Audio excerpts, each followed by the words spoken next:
हनुमान जयंती खत्म होने के बाद हनुमान जी और महादेव एक गरीब पिता और पुत्र का रूप लेकर धरती पर आए।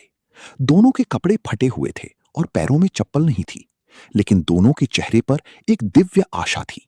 सबसे पहले वे दोनों एक बहुत बड़े हनुमान जी के मंदिर में गए। मंदिर में बहुत भीड़ थी।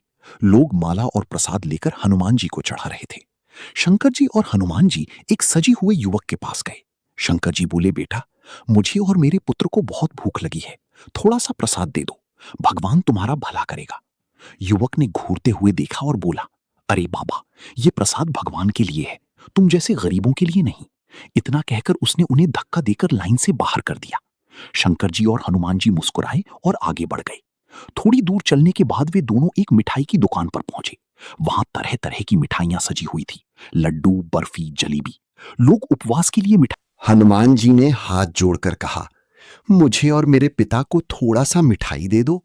हम दोनों कई दिनों से भूखे हैं, भगवान भला करेंगे।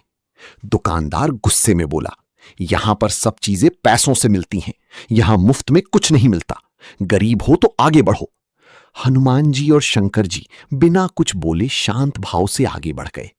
अंत में वे दोनों शहर के किनारे एक झोपड़ी के पास पहुंचे, जहां एक गरीब दादी सूखे पापड़ बेच रही थी और दादी के पास सिर्फ एक वक्त का खाना बचा हुआ था। शंकर जी ने शांत भाव से कहा, मां, मैं और मेरे बेटे ने सुबह से आज कुछ नहीं खाया, क्या कुछ मिल सकता है?